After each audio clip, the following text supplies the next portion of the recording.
First வந்து வடிவேல் பாலாஜி மாமா கூட தான் வந்தேன். சரி, அதனாலேயே சிங்கப்பூர் எனக்கு ரொம்ப பிடிக்கும். சிங்கப்பூர் உங்களுக்கு இதை விட என்ன பிடிக்க போதும் அங்கே அமர்ந்து நீங்கள் பேசலாம். நீங்கள் இங்கே அமர்றீங்களா? குடு. சரி, ஏதோ முதல்வன் படத்தில் கேள்வி கேட்குற மாதிரி. சூப்பர். தமிழ் தெரியல. எத்தனை பேருக்கு தமிழ் தெரியும்? கை தூக்குங்க. அப்பா, அதுதான் நமக்கு வேணும். ஏன்னா நேற்றுலேருந்து நான் பக்குன்னு இருந்தேன். ஏன்? ஏன்னாக்கா ஏர்போர்ட்லேருந்து கால் பண்ண எங்கே ஒருத்தர் பிக்கப் பண்ண வந்தார். 2 நாள் அவர்கிட்ட தான் நான் பேசிகிட்டு இருக்கேன். இங்கிலீஷ்லேயே பேசியிருந்தாரு. 2 பேர் போர்டு வச்சு நின்னாங்க. முருகன் புகழேந்தினிய. சரி, யாரு கூட போகிறதில்ல, பரவாயில்லையே, நம்மளை வெல்கம் பண்ண வந்து 2 பேர் வந்திருக்காங்க, பரவாயில்ல, 1க்கு 2 அமைச்சிருக்காங்களே அப்படின்னு பார்த்தேன். வந்துட்டு பேசிட்டு, சார் ஏன் எனக்கு தான் புக்கிங் பண்ணாங்க, உனக்கு தான் புக்கிங் பண்ண, 2 பேர் அடிச்சுட்டு வெளில போயிட்டாங்க. 1 மணி நேரம் நாங்கள் ஏர்போர்ட் தான் உட்காந்துருந்தோம். அடக்கடவுளே, அப்படி தான் நானும் இருந்தேன். அதுக்கப்புறம் வந்து பேசி ஒருத்தர் அமிச்சாங்க. நம்ம ஒருத்தர் ஒருத்தர் இருந்தார்.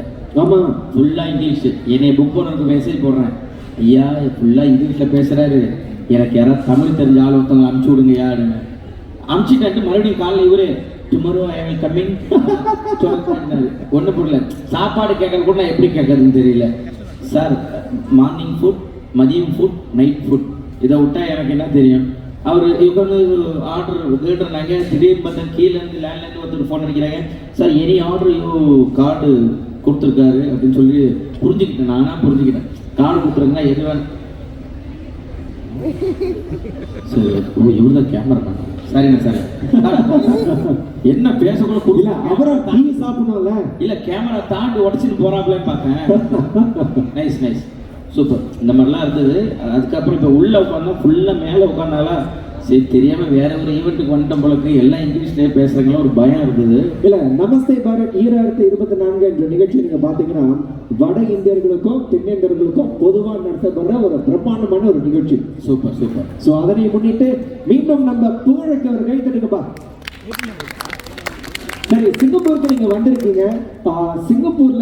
சிங்கப்பூர் உணவை நீங்கள் ருசிச்சு பார்த்துருக்கீங்களா? இந்த சிக்கன் ரைஸ், நாசிலமா, நாசிகோன்னு எல்லாம் அதெல்லாம் எதுவுமே சாப்பிட்ருக்கேன்.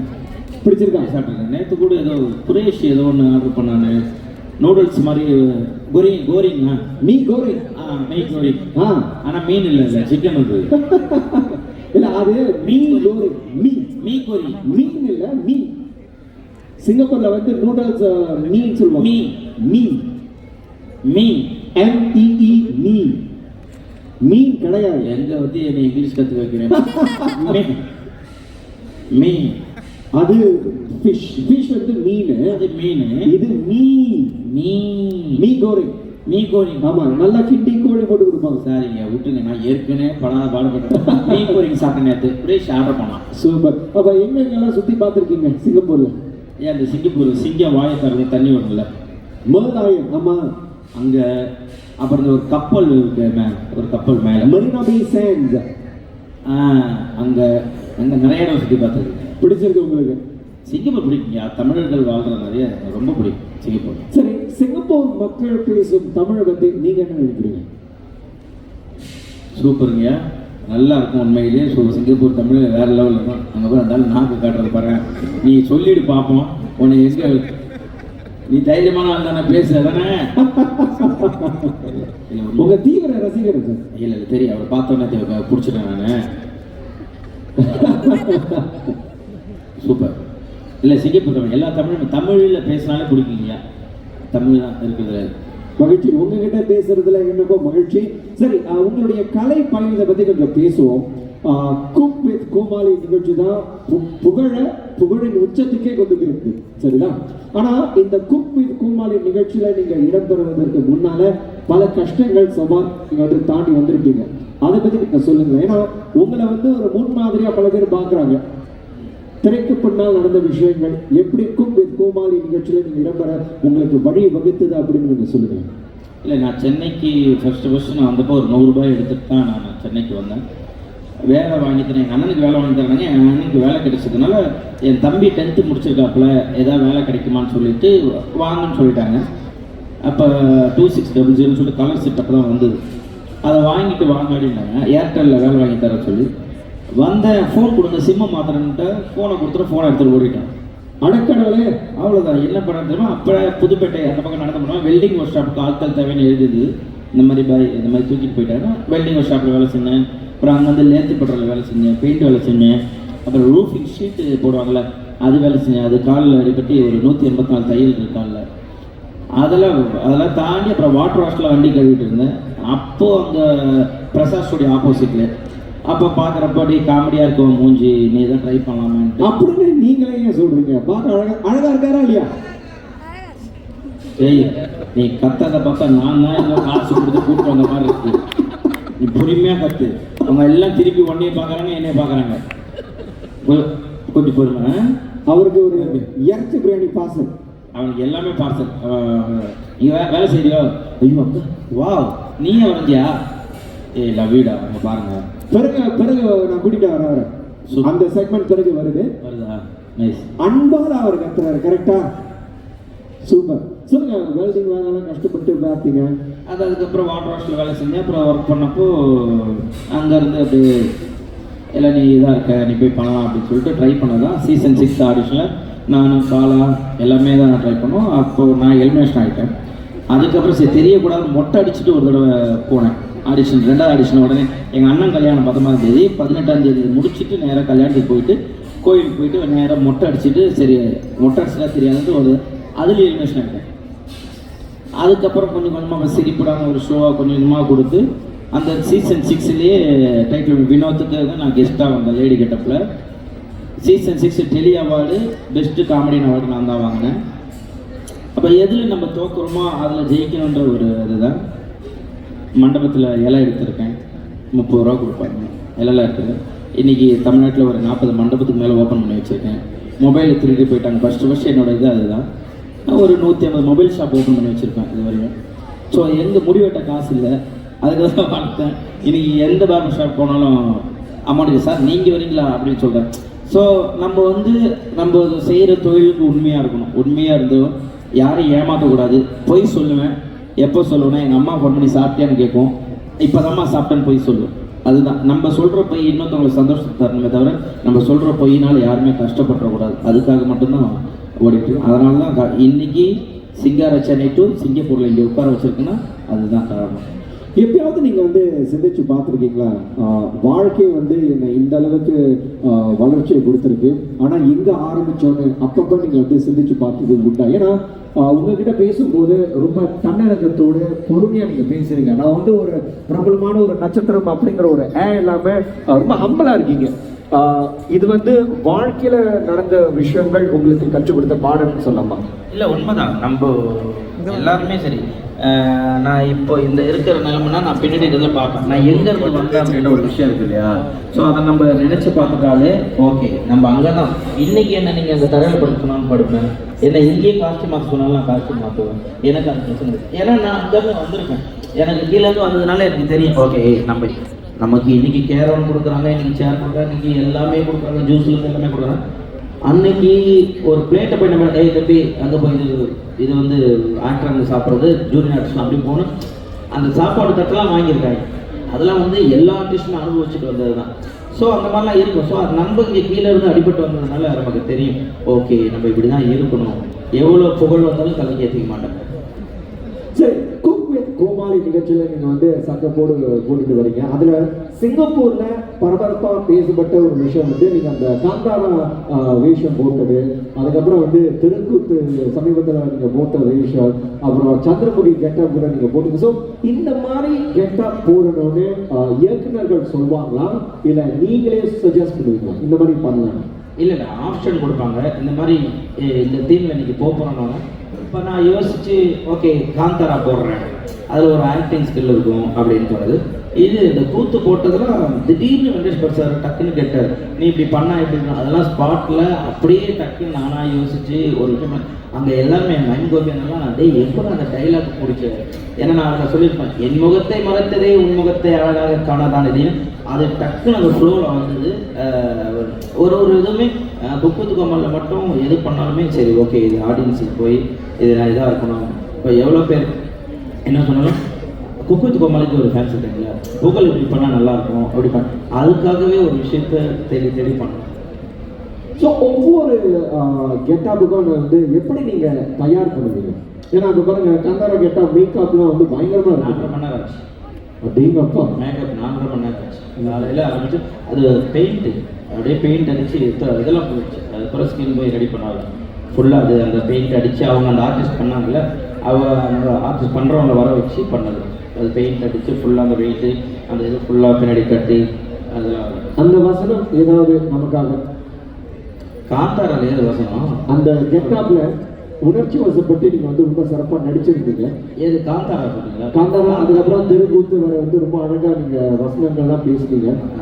ஸோ அது நமக்காக ஏதாவது செய்ய முடியும்? காந்தாரா ஃபுல்லாக கத்துறது அந்த இது நம்ம அந்த மேட்ரு தான் பண்ணுவோம். தெருக்கூத்துல அதுதான் இது பண்ணல மனைவி மேட்டர் பண்ணியிருப்பாரு. அதுதான் சொல்லியிருக்கல, ஐயோ என் முகத்தை பறத்ததே உன் முகத்தை அழகாக காணலாடி ஏனடி இப்படி ஆகிவிட்டது அவனை காப்பாத்துக அப்படின்னு சொல்லிட்டு ஒரு விஷயம் பண்ணியிருக்கேன். அது ஃபுல்லாக 1947 பார்த்தீங்களா? ஆமாம். அந்த மாதிரி ஒரு கேரக்டர் பண்ணுறப்போ அந்த கேரக்டரை உள்வாங்கி பண்ணிட்டாலே மிக சிறப்பாக.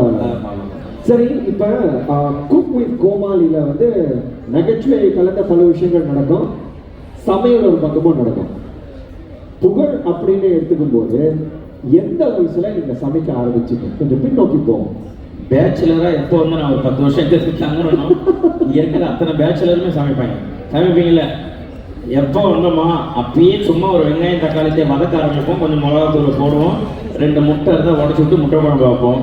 முட்டை இல்லைன்னா அது தக்காளி தொக்கு, கத்திரிக்காய் வாங்கி போட்டால் அது கார குழம்பு, மீனை போட்டால் மீன் குழம்பு, இப்படியே நாங்கள் பண்ணி பண்ணி பண்ணி பண்ணி இன்னைக்கு வந்து பிரியாணி வரையும் செய்வோம். சரி, புகழுடைய ஸ்பெஷாலிட்டினா நீங்க உங்களை பொறுத்த வரைக்கும் எதை சொல்றீங்க? ஏன்னா உங்களுக்கு நிறைய விஷயங்கள் சமைக்க தெரியும். இது வந்து பல பேர் ரொம்ப விரும்பி இல்லை புகழ் செஞ்சாதான் நல்லா இருக்கும்னு சொன்னா எதை நீங்க விரும்பின்னு சொல்றீங்க? நான் என்ன கத்திரிக்காய் கார குழம்பு வைப்பேன், பிரியாணி பண்ணுவேன். பிரியாணி நல்லா ஜூஸியாக அந்த மாதிரி வேறையாலாம் இல்லாமல் நல்லா ஜூஸியாக இருக்கும். அதில் அப்படியே சிக்கன் கிரேவி லைட்டாக ஊற்றி பேசி சாப்பிட்டா சூப்பராக இருக்கும். வீட்டில் எல்லோரும் நான் பிரியாணி நான் பண்ணி கொடுத்தேன். அருமை. சிங்கப்பூர்ல பல மக்களுடைய மனசுல இடம்பெறும் ஒரு கேள்வி என்னன்னா, சமையல் நிகழ்ச்சி ரொம்ப ஹிட்டான ஒரு நிகழ்ச்சி. குக் வித் கோமாளியில் பார்த்தீங்கன்னா நகைச்சுவை கலந்த சர்ச்சையாக நிறைய இருக்கு. பட் நகைச்சுவை கலந்த பல விஷயங்கள் நடக்கும்போது அது எல்லாமே ஸ்கிரிப்டடா இல்ல அந்தந்த நொடியில நடக்கிற விஷயங்கள். Cook with Comali. ஆமா, cook with Comali no script. ஐயோ, ஸ்கிரிப்ட் பண்ண முடியாது, கஷ்டம். எப்படி ஏன்னா படத்துல பாத்தீங்கன்னா நகைச்சுவைக்கு வந்து ஒரு ஸ்கிரிப்ட் இருக்கு. ஆமா, ஆனா இது வந்து ரியாலிட்டி. ஸ்கிரிப்ட் பண்ணவே முடியாது. அதை தாண்டி நானும் ராமராமா வடிவேல் அந்த டீம் நாங்கள் யாருமே வந்து ஸ்கிரிப்ட் கொடுத்தா கூட அப்படியே, ஏன்னா எங்களுக்கு கொஞ்சம் படிக்க தெரியாதுன்னு வச்சுக்கலாம். நான் சும்மா பார்த்துட்டேன் இதுதான் நாட்டுன்னு சொல்லிட்டு அதை வச்சுக்கிட்டு ஒரு இடத்துக்கு போவோம். ஸ்கிரிப்ட் பண்ண மாட்டோம். குக்கு கோமல ஸ்கிரிப்டே கிடையாது. அது எல்லாமே பாட்டு பாட்டுல என்ன பண்றீங்களோ அதுதான். இது எதுவுமே கிடையாது. ஸ்கிரிப்ட் பண்ண முடியாது. ஃபர்ஸ்ட் ஆஃப் ஆல் கஷ்டம், ரொம்ப கஷ்டம். இல்லை, ஏன்னா 10 குக்குக்கு நம்ம 10 இது கொடுக்க முடியாதுல்ல. ஏன்னா இப்போ பாருங்க, ரொம்ப இயற்கையா இருக்கு. ஆனா திரைக்கு பின்னால என்ன நடக்கும் அப்படிங்கிறது உங்களுக்கு தான் தெரியும். நாங்கள் 14-15 மணி நேரம் ஷூட் எடுப்போம். சரி, நீங்கள் 1 hour தான் பார்க்குறீங்க. ஆமாம், 13 மணி நேரம். இப்போ என்ன பண்ணியிருப்போம் வச்சு பாருங்க, நிற்க முடியாது. காலெல்லாம் ரொம்ப சாமாப்பாலாம். 1 மணி நேரம் நிகழ்ச்சி வந்து 16 மணி நேரம் ஒளிப்பதிவு. ஆமாம், நாங்கள் எடுப்போம், ஷூட் எடுப்போம். அதுலேருந்து கட் பண்ணி உங்களுக்கு 1 hour தான் கொடுக்குறோம். வாவ். நாங்கள் 13-14 மணி நேரம் எடுப்போம். காலெல்லாம் வலி போயிடும். ராமப்பா ராமர் அவங்களால நிற்கவே முடியாது. ரொம்ப கஷ்டமாக இருக்கும். ஏன்னா மக்கள் சந்தோஷமாக இருக்கணும் அப்படின்ற ஒரு நோக்கம் தான். இந்த குக் வித் கோமாளி தொடரின் வெற்றிக்கு என்ன காரணம்? சமையலா, உங்களை மாதிரி பிரபலங்களா, இல்லை நகைச்சுவையா உங்களை பொறுத்தவரைக்கும்? ஏன்னா பல சீசன்ஸ் வெற்றிகரமா சிங்கப்பூர்ல வந்து நடந்துட்டு இருக்கு. வெற்றிக்கு முக்கியம் என்ன காரணம் நீங்க நினைக்கிறீங்க? மக்கள் பார்த்து சப்போர்ட் பண்றாங்கல்ல, அதுதான் காரணம். அவங்க பார்க்காம விட்டுருந்தா இந்த ஷோ பெருசாக இருக்கு. சீசன் 1 ஆரம்பிச்சப்போ இதெல்லாம் ஹிட் ஆகுமா அப்படின்னு தான் யோசிச்சோம். ஏன்னா ஒரு சமைக்கிறாங்க, அது ஒரு அவங்களோட ஒரு லவ், அதை கெடுக்கிறதுக்கு ஒரு கோமாளின்னு ஒன்று போட்டு அது எப்படி ஹிட் ஆகுது. பட் அப்படியே அப்போ தான் சீசன் 1 தான் ரம்யா பாண்டியன் கூட அப்படியே சும்மா லைட்டாக ஒரு இதை ஆரம்பித்து ஒரு இது போட்டேன், ஒரு அத்தி வரும். அதை அப்படியே கொண்டு வரேன். ஒவ்வொரு வரையும் 5 வரையும் கொண்டு வரேன். 5ல் தான் ஆக்சுவல் நான் எதுவும் பண்ணலாம்னு நினைக்கிறேன். ஆமாம் ஆமாம், சீசன் 2லேயே லவ் பண்ணேன். அதான் நினைச்சேன். போராட்டம் தெரியுங்களா, இந்த மாதிரிலாம் மனைவி கிடைக்கலாம் கொடுத்து வச்சுருவோம். தங்கமான மனைவி. சீசன் 1லேருந்து அப்படி இருக்கும். இந்த ரம்யா பாண்டியனுக்கு இந்த சாக்லேட் கொடுக்கறப்பெல்லாம் குடு குடு குடு குடு குடு குடு அது மாதிரி நிறைய இருந்தது. அதெல்லாம் தாண்டி நீங்கள் வந்திருக்குன்னா அதெல்லாம் பெரிய விஷயம். இல்லை, அதாவது ஒரு நிகழ்ச்சி வந்து முதல் தொடரில் வெற்றி அடைவது மக்கள் முக்கிய காரணம். 2வது தொடர், 3வது தொடர், 4வது தொடர், 5வது தொடர் வருதுன்னா அந்த அளவுக்கு வெற்றி அடைஞ்சிருக்கு. அதுக்கு பல காரணங்கள் இருக்கு. அதுக்கு நீங்க தான் வந்து ஆரம்பத்திலேருந்து உங்களுடைய பாகத்தை ரொம்ப சிறப்பாக செஞ்சிருக்கீங்க. சரி, அடுத்து என்ன நான் கேட்க விரும்புறேன்னா, இந்த குக் வித் கோமாளி தொடர்ல பல வசனங்களை நீங்க பேசியிருக்கீங்க. சமீபத்தில் வந்து அந்த நாற்காலி வசனம் எனக்கு ரொம்ப பிடிச்சிருந்தது. அதாவது எல்லாருக்கும் ஒரு நாற்காலி இருக்கு அப்படின்னு ஒரு வசனம் வரும். சிங்கப்பூர் மக்களுக்காக அந்த வசனத்தை சன்டெக் சிட்டில கொஞ்சம் சொல்லுங்க. இல்லை அது உங்க ஃபேன் ஆக்சுவலாக வந்து இது வந்து சினிமாக்குன்னு இல்லை, பொதுவாகவே ஒர்க் பண்ணுற அத்தனை எல்லாருக்குமே சொன்னது தான். அது எல்லாருக்குமே கடவுள் ஒரு சேரை கொடுத்துருப்பான். சரி, அந்த சேரை தேர்றதுக்கு தான் கொஞ்சம் லேட் ஆகுமே தவிர அவங்க சேரில் அவங்களால தான் உட்கார முடியும். வேறு யாருமே அந்த சேரில் உட்கார முடியாது. அதுதான் சொன்னேன். இதுதான் கடவுள் உண்மையிலுமே அதுதான் பண்ணியிருப்பாரு. நம்ம எவ்வளோ கஷ்டப்பட்டாலும் அந்த சேர் நமக்காக அங்கே தான் இருக்கும். கொஞ்சம் நம்ம தேடணும். அது தேடி உட்காண்டா போதும். ஏன்னா நம்ம ஒரு பாதையில் போகிறோம், நம்ம முன்னாடி போனோம்னு சொல்லிட்டு டக்குன்னு ரைட் எடுத்து போனாக்கா முட்டு சேர்ந்து தான் இருக்கும். நம்ம போகிற பாதை பொறுமையாக போனால் கூட நமக்கு உண்டானது நமக்கு இருக்கும். அதுதான் ரொம்ப அழகா நீங்க சொல்லியிருக்கீங்க. சரி, நீங்க வந்து திரைப்படத்திலேயே வந்து போட்டுட்டு வரீங்க, பல கதாபாத்திரங்கள் வந்து நடிச்சுட்டு வரீங்க. ஆரம்பத்துல நீங்க அறிமுகமான அந்த திரைப்படம் சிக்ஸர். அந்த திரைப்படத்துல நடிக்கிறதுக்கான வாய்ப்பு எப்படி உங்களுக்கு அமைந்தது? அந்த நினைவுகளை மீண்டும் நமக்காக. இல்லை, சிக்ஸர் பண்ணப்போ அதில் அசிஸ்டன்ட் டைரக்டர்லாம் எல்லாமே இந்த சிரிப்படம் ஃபர்ஸ்ட் நான் ஷோ பண்ணல, அவங்களாம் ஒர்க் பண்ணிட்டு இருந்தாங்க. மதன் நிறைய பேர் அதில் எல்லாம் அதில் பாலா நடிச்சிருக்காரு, ராமர் நடிச்சிருக்காப்புல சிக்ஸரில், சதீஷன் இருக்காப்புல, எல்லாருமே அதில் இருந்தோம். ஸோ அந்த குரேஷி நடிச்சிருக்காப்புல அதில். அப்போது என்னை வந்து இந்த மாதிரி ஒரு டாக்டர், நான் ஆல்ரெடி சிரிப்பட டாக்டர் கிட்ட கொஞ்சம் போட்டிருக்கேன், அதை பார்த்து தான் கூப்பிட்டாங்க. அப்போல்லாம் நடிக்கிறப்போ ஒரு மாதிரி லைட்டாக படப்பட்டுன்னு இருக்கும். ஐயோ என்னோட கேமரா, ஏன்னா இதை நான் சுற்றி எல்லா இடத்துலையும் கேமரா இருக்கும், எங்களுக்கு தெரியாது. நாங்கள் நினச்சிருக்கோம் சேனலில் கரெக்டு. இங்கே கேமரா வச்சு க்ளோஸு மிட்டு பேசின டைலாக்கே 3 தடவை பேசிக்கிட்டே இருக்கணும் கரெக்டாக. ஏன்னா அதே இது எடுக்கணுன்றதுனால அப்போ எனக்கு ஒரு லைட்டாக பயம் அது. அதுக்கப்புறம் சஜஷன் கூட அதுக்கப்புறம் நிறைய 2-3 படம் ஒர்க் பண்ணிட்டேன். இப்போ ஒரு 24 படம் முடிச்சுட்டேன். 24 திரைப்படங்கள் நீங்க வந்து சக்கப்போடு போட்டு நடிச்சிருக்கீங்க. காக்டெயில்ல வந்து நீங்க நடிச்சிருக்கீங்க. அந்த அனுபவத்தை பத்தி கொஞ்சம் சொல்லுங்க. இயக்குனர் ரா விஜயமுருகனின் இயக்கத்துல வெளியிட்ட ஒரு படம், அது வந்து அவருக்கு ஒரு அறிமுகமாக இருந்த ஒரு படம் சொல்லலாம். பிஜி முத்தையா சார் கேமராமேன் பண்ணி. ஆமாம், அதில் யோகிபா பண்ணேன், பாலா அவங்கள பண்ணிட்டேன். சரி, ஆப்போசிட் ஒரு கேரக்டர் வேணுமே அப்படின்னு சொல்லிட்டு கேட்டேன். ஆனால் அதில் வந்து அந்த நான் கெத்தாக பண்ணிட்டு இருக்கேன், கெத்தாக இருக்கணும் அப்படின்னாங்க. ஆனால் வாய்ஸ் மட்டும் நான் லேடிஸ் வாய்ஸ்லாம் பேசுவேன்ல. ஆமாம், அதனால காக்டெயிலில் வந்து அந்த கெத்தாக இருக்கணும், ஃபுல்லாக வேட்டி கட்டிட்டு இருப்பேன், வாய்ஸ் மட்டும் அப்படின்னு சொல்லிட்டு பேசியிருக்கேன். ஸோ அதுக்காக அந்த கேரக்டர் வேணும்னு கேட்டேன். சரி, அடுத்து நீங்க வந்து இன்னொரு வெற்றி படம் சபாபதி, இயக்குனர் ஸ்ரீனிவாச ராவின் இயக்கத்துல நீங்க வந்து நடிச்சிருந்தீங்க. அந்த அனுபவத்தை பத்தி கொஞ்சம் சொல்லுங்க. இல்லை, ஆக்சுவலாக அது சந்தானம் ஃபோன் பண்ணி இந்த மாதிரி ஒரு ஆஃபீஸ் இதுவில் நீ போய் பாரு அப்படின்னு சொல்லிட்டு அந்த படத்துக்கும் அவர் தான் சொன்னார். அப்போ சபாபதி ஏன்னா டக்குன்னு 2 நாளில் அந்த கேரக்டர் வேணும், ஃப்ரெண்டு கேரக்டர் மாதிரி ஒன்று பண்ணணும் அப்படின்ட்டு எனக்கு சரி இப்போ கூட கேளுங்க சொல்லிட்டு உடனே அவர் ஃபோன் பண்ணார். இப்போ ஃபோன் பண்ணிவிட்டு நான் போய் ஆஃபீஸ் போய் பார்த்தேன். வந்து அடுத்தது ஏஜென்ட் கண்ணாயிரப்போ இந்த சந்தானம்னா நானும் 2 பேரும் நான் கேரளா சந்தானம் கேட்டே நீ வந்துட்டியா, சூப்பர் காமெடியாக தான் பண்ணிடலாம்னா டைரக்டர் சார் இந்த படம் காமெடி இல்லை சார், 2 பேரும் வந்து சீரியஸாக தான் இருக்கீங்க அப்படின்னு சொல்லிட்டு ஏஜென்ட் கண்ணாயிரம் சீரியஸாக படம் 2 பேரும் அப்படியே பார்ப்போம். என்னென்ன நீங்கள் பண்ணுறீங்களா நான் பார்ப்பேன். 2 பேருமே அந்த படம் ஃபுல்லாக அப்படியே ஒரு இதாக போயிருக்கும். சந்தானம் நிறையா ஹெல்ப் பண்ணுவாங்க. திரைப்பட உலகத்துல உங்களுடைய நண்பன் அப்படின்னு சொன்னீங்கன்னா யாரை குறிப்பிட்டு சொல்லுவீங்க? ஏன்னா பல கலைஞர்கள் இருக்காங்க, நட்பு மலரும். நண்பன் தோழன்னா யாரை குறிப்பிட்டு சொல்லுவீங்க? இல்லை, சசிகுமார் சார் தான் சொல்லுவேன். ஏன்? இல்லை, டெய்லியும் ஒரு 1 hour சார் கூட நான் பேசியிருந்தேன். எனது நல்லது கெட்டது எல்லாமே அவர் கலந்துருக்காரு, போயிருக்காரு. எதாக இருந்தாலும் ஒரு பேப்பரில் என்னை பற்றி வந்தால் கூட என் பேர் புகழ் அங்கே வந்துச்சுன்னா உடனே அதை ஸ்க்ரீன்ஷாட் எடுத்து அனுப்பிச்சுடுவார். எனக்கு வீட்டில் பாப்பாட்ட பேசுகிறாரா டெய்லியும் பேசுவார். அவர் ஆகட்டும், கௌதம் கார்த்திக், கௌதம் கதை ரெண்டு பேருமே ரொம்ப க்ளோஸ், மாமா மச்சான் பேசிப்போம்.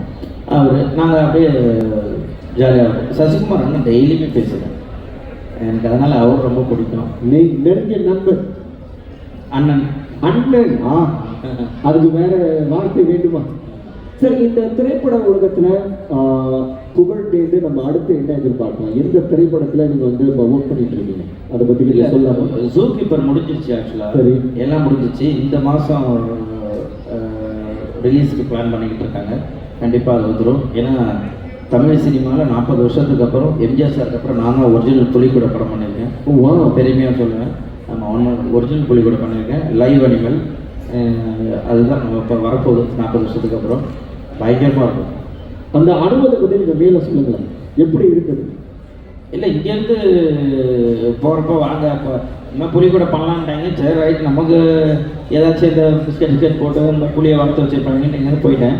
லாக்டவுன் டைமு போனால் அங்கே ஒரு 5 பேர் குரூப்பாக பேசிட்டு இருக்காங்க. தாயா தாயா போடுறது தாயான்னு. சரி தாயில் என்னவா பேசுகிறாங்களே பிரதர், அங்கே என்ன பேசிகிட்டு இருக்காங்க? என்ன ஒன்றும் இல்லை பிரதர், புலிக்கு கேட்டிருக்காங்க. அது லாக்டவுனில் மனுஷங்களை பார்க்கலல்ல, யாரோ பையன் அடிக்க வந்திருக்கானா, அது கடிச்சுன்னா இன்சூரன்ஸ் இல்லை, ஆம்புலன்ஸ்லாம் கொஞ்சம் ஒரு 3 கிலோமீட்டர் போகணும். பிரதர் என்ன சொல்கிறீங்க அப்படின்னு சொல்லிட்டு டைரக்டரை கூட்டேன். என்ன அதெல்லாம் ஒன்றும் இல்லை, பார்த்துக்கலாமா போயிட்டு டைரக்டர் பேசி பார்த்துருக்கீங்களா? உண்மையிலேயே புகழ் சூப்பராக இருக்கும். நீங்கள் புலி மேலே அப்படியே படுங்க, ஈஸியாக சொல்லுவாங்க. ஆமாம், நம்ம புகழ் புலி மேலே படுத்துருக்காரு.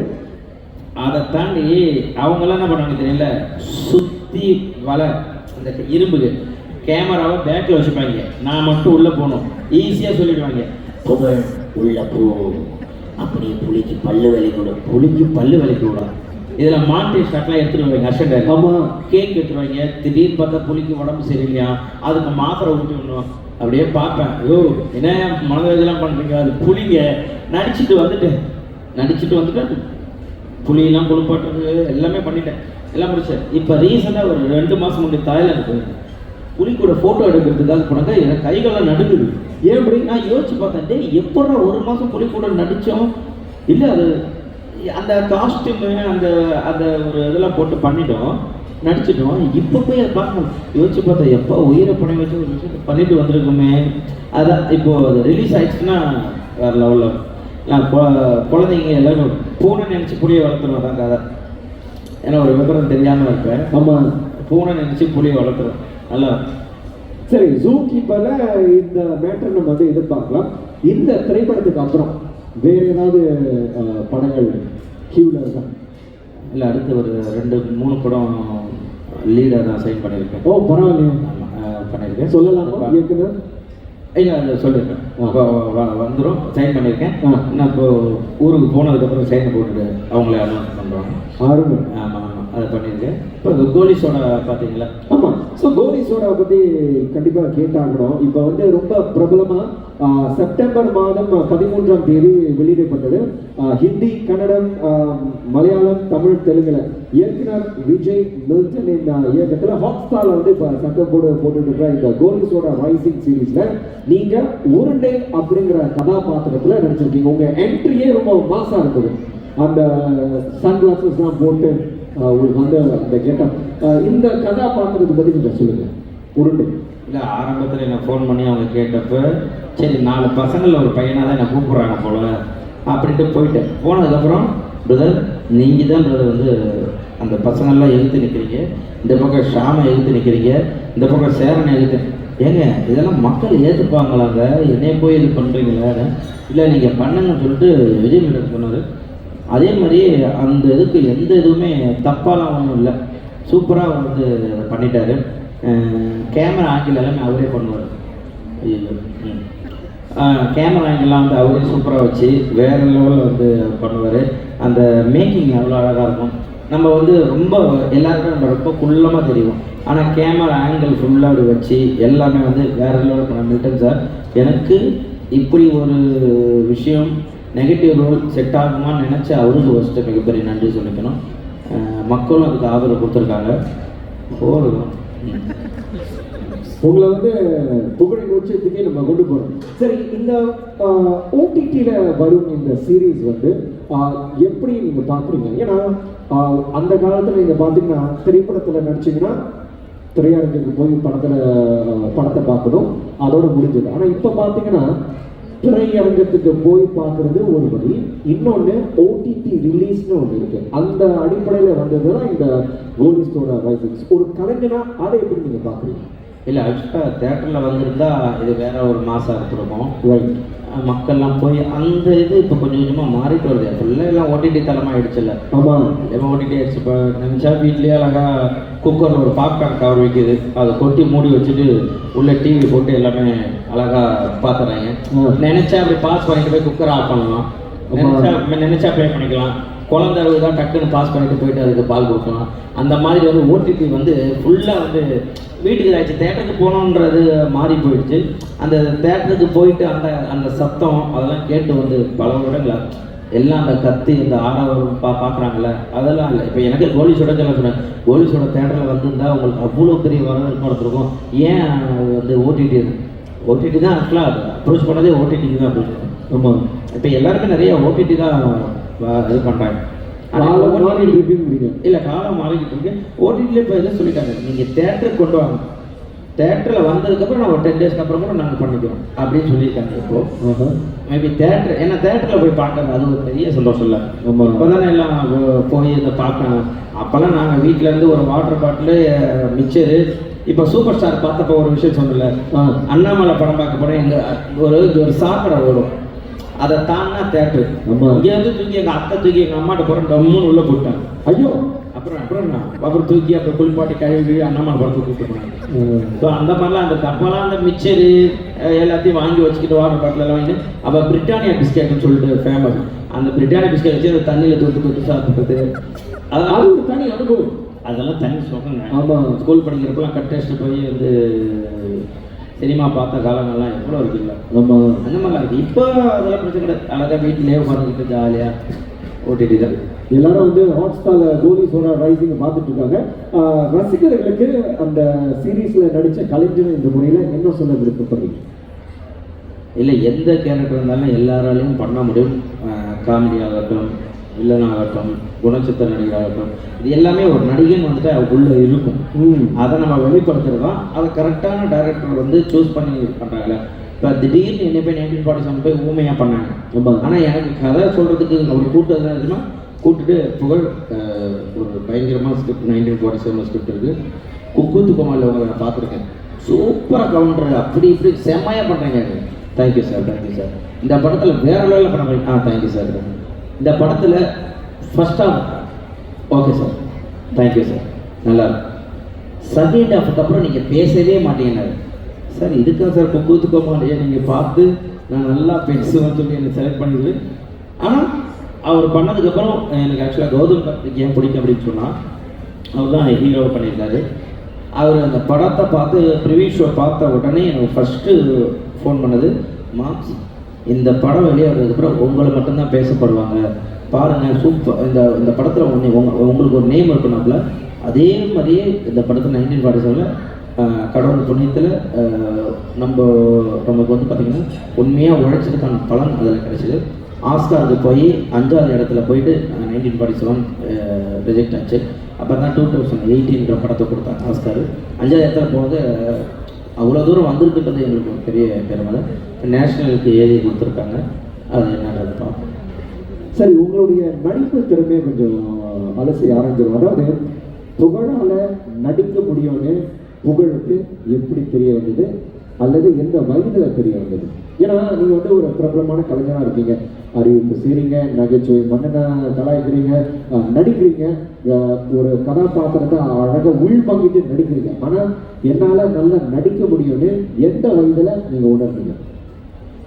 இல்லை, ஆக்சுவலாக வந்து சினிமான்னு வந்தது நான் இப்போ 2016-17 தான் நான் இங்கே வந்து இந்த வாட்டர் ஷாப்பில் வந்தது.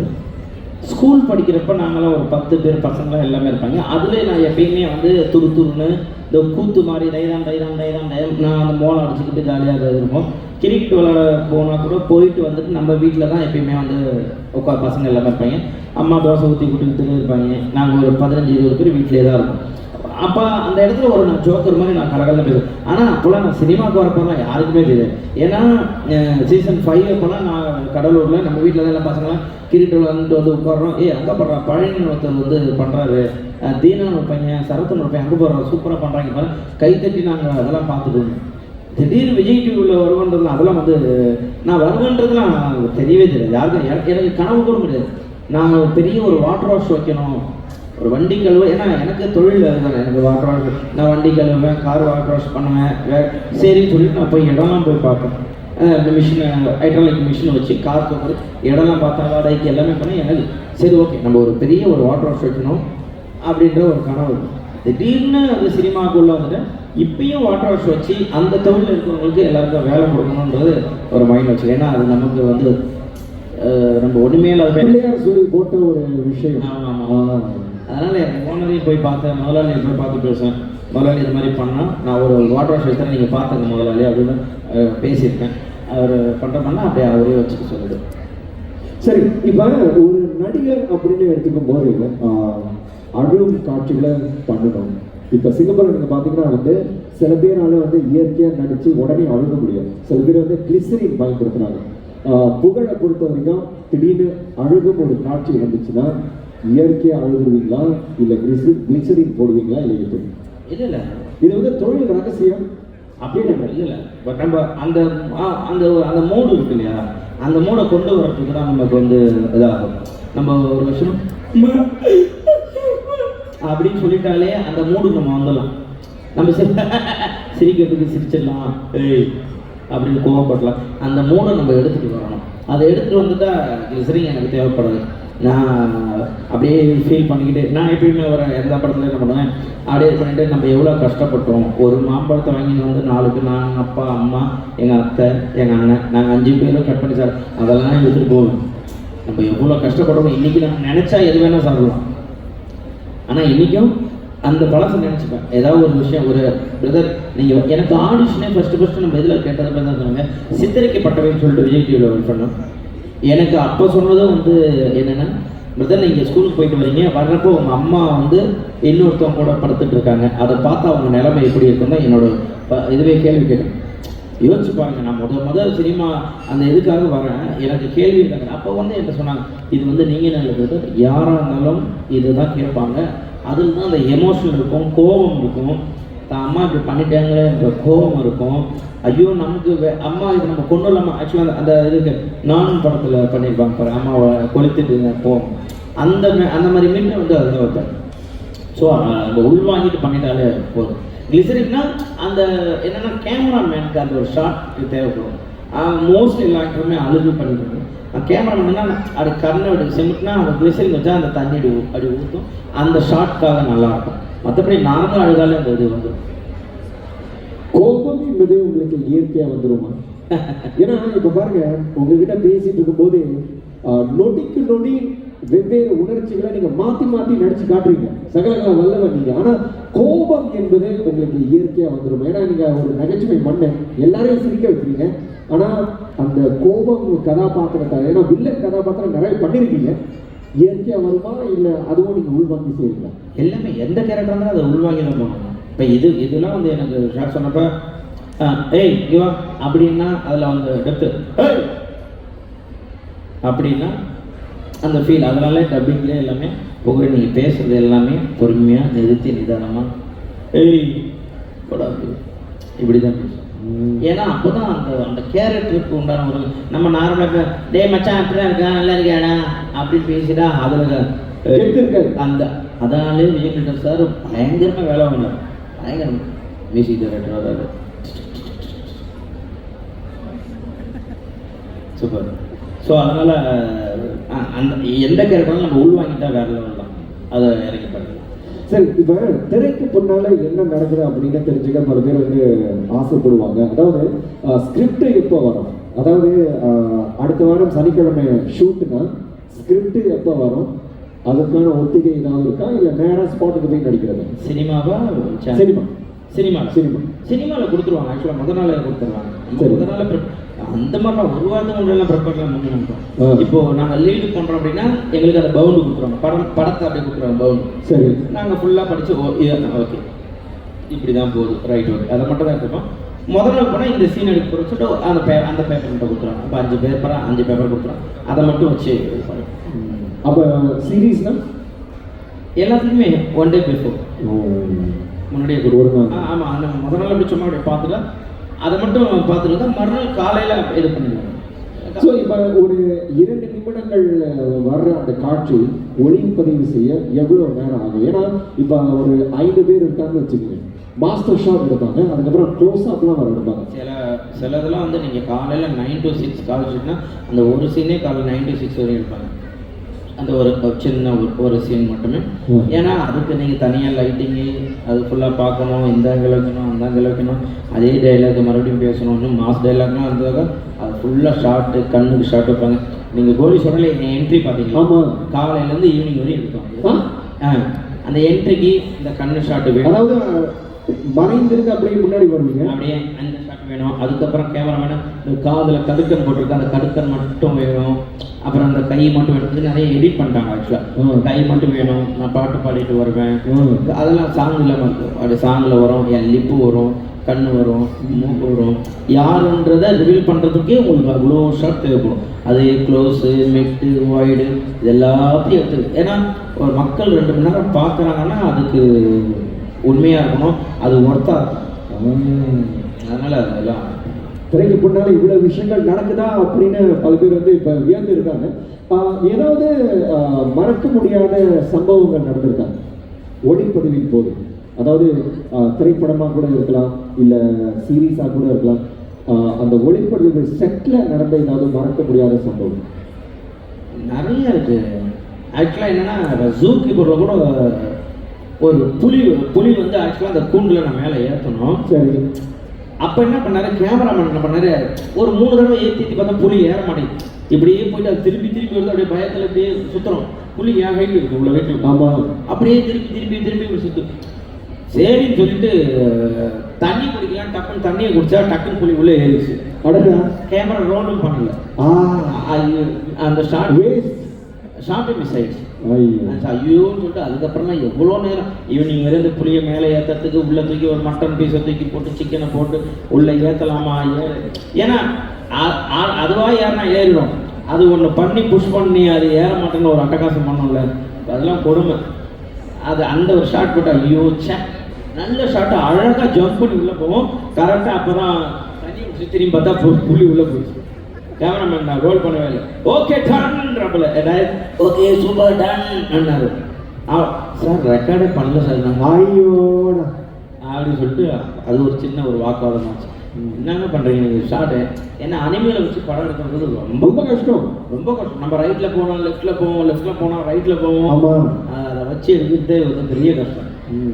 சரி. இப்போ நீங்கள் வந்து நடிச்சு முடிச்சிட்டீங்க சரியா? எடிட்ல போய் திரையரங்கில் வந்து வெளியாகுது, இல்லை ஓடிடியில் வருது. அதை நீங்கள் பார்க்கும்போது உங்களே நீங்கள் ஆடிட் பண்ணுறீங்களா?